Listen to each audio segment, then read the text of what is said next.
Hi, friends. I have another story for you today. My Rotten Redheaded Older Brother, written by Patricia Polacco. In this story, there's a lot of synthesis that's going on. Now, when a reader synthesizes, it means their thinking changes as they gather more information as they read through the story. So, think about at the beginning how you think the relationship is between these two characters, and then think about that relationship again at the end. Enjoy. My rotten redheaded older brother.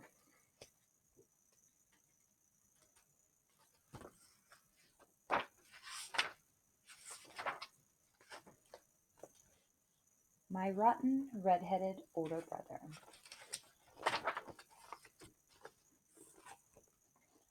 My brother, our mother, and I lived with my grandparents on their farm in Union City, Michigan.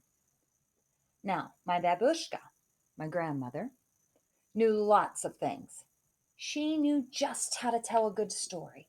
She knew how to make ordinary things magical. And she knew how to make the best chocolate cake in Michigan. After she told my brother and me a grand tale from her homeland, we always asked, Bubby, is that true? And she'd answer, Of course it is true, but it may not have happened. Then she'd laugh.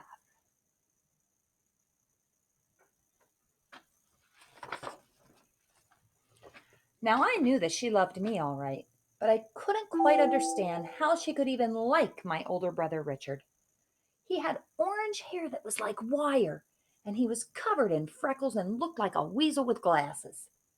The one thing my Bubby didn't seem to know was how perfectly awful my brother really was. Mind you, he was always nice whenever she was around us, but as soon as she'd leave, he would do something terrible to me and laugh. How many of you have a brother or sister that do things like that? Or maybe you're the one. Uh-oh. There were so many things that I couldn't stand about him. The worst was that he was always telling me that he could do just about everything better than I. Bet I can pick more blackberries than you can, he jeered at me one day. No, you can't. Can so. Can not. Can, he whispered. Not, I said louder.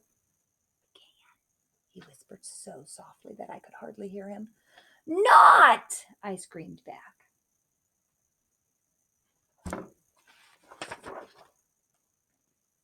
We both picked berries for most of the afternoon. Well, he upped and did it. He not only picked more berries than I, he set a record that wasn't even challenged for the next 10 years. You make me sick, Richard Barber, I yelled at him. Then he smiled that smile that only a rotten, red-headed older brother could smile. They don't seem to get along very well. I guess I would have to face it. He could run the fastest, climb the highest, throw the farthest, sit the longest, get the dirtiest, burp the loudest, and spit the farthest. He had no equal, certainly not me. And I'm 4 years older than you.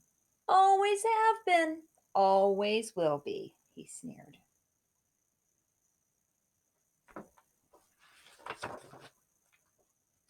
There had to be something I could do that he couldn't. Then an inspired thought comforted me like a fresh breeze on a hot summer day. Oh, Richie, I cooed as I stood next to the rhubarb bushes. Do you like rhubarb? No, he said. It's the sourest stuff on the planet. Now I knew at long last I had him. Bet I can eat more of this raw rhubarb than you can without getting the puckers, I challenged. I don't think so. I do. I don't, he said, narrowing his eyes. I do, I insisted. Don't, he hissed, looking smug. Do, I said furiously as I grabbed the first stalk and started chewing it almost down to the leaf.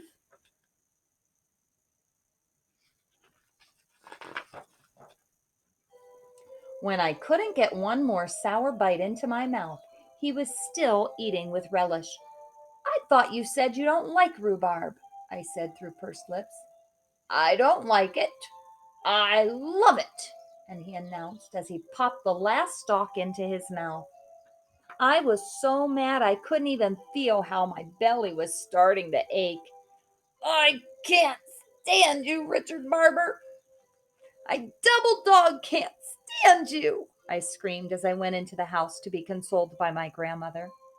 Yeah, and I'm 4 years older than you too, you little twerp. Always have been, always will be, he called after me. Then he laughed that rotten red-headed older brother laugh.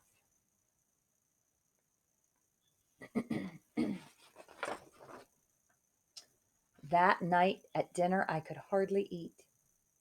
Have you been eating angry apples again, child? Bubby asked as she sliced me a huge wedge of rhubarb pie. I baked your favorite. Richard gave me one of his extra rotten, weasel-eyed, greeny-toothed grins. Think she wants any of that pie? Hmm.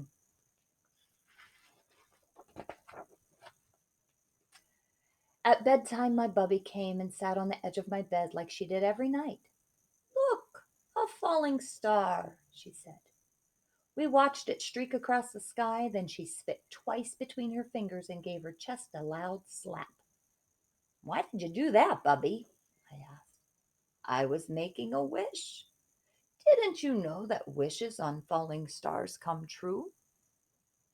At last I knew how I was going to get back at my brother. For the longest time I watched that dark sky until I saw a star shoot across the night. Then I spit between my fingers and slapped my chest. It was done. My wish was to do something, anything better than my brother. I'd show him.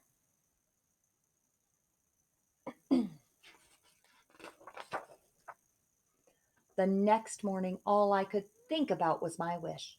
I was thinking about it so hard I almost didn't notice the wagons and trucks pulling into the cornfield down the road near Four Corners. A traveling carnival, my brother shouted as he ran to me. They're setting up right here in our field.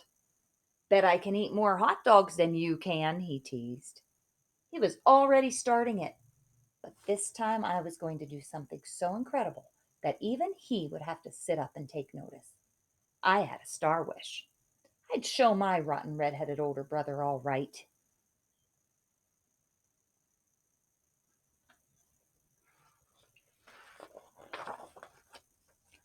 That night I ran straight for the merry-go-round. We must have taken 50 turns on that carousel, but then my brother got off. I stayed on. I went around and around and around. I knew I could do this longer than you, I shouted to my brother, feeling proud, but just a bit dizzy.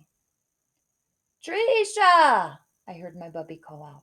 Get off from that thing. It's time to go home.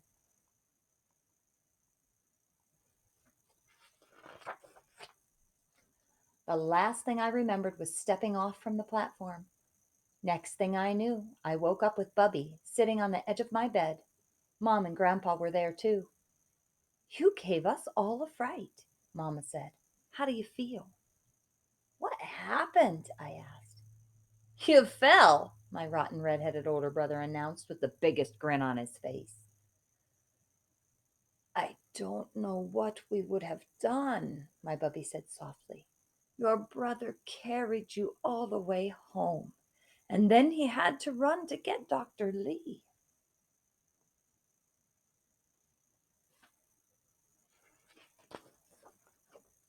Seemed like at the beginning of the story he didn't care about her much. You had to have stitches. I watched it all, he said excitedly. You fell off the merry-go-round right into some pop bottles, my Grants added. You even passed out, my brother chirped. Looks like you finally did something special. It was from that exact moment that our relationship changed somehow. Thanks, Richie, I told him. What's a big brother for, anyway? He said, blushing.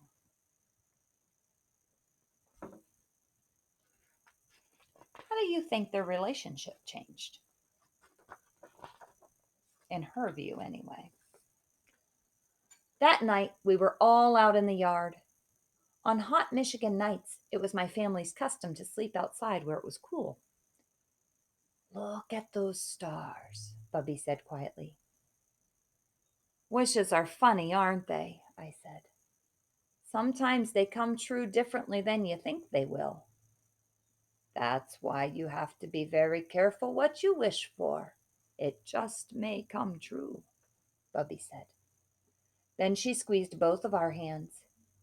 Hang on to the grass, she whispered. Why, Bub? My brother asked. Because if we don't, we might float up into the stars.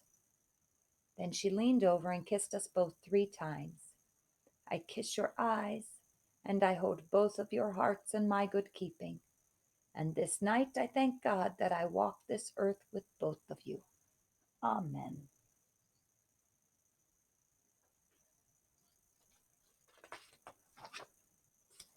Then we all just lay on our blankets in the gentle summer night.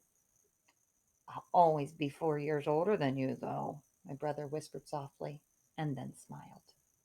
All of us held one another's hands, and we drifted off to sleep.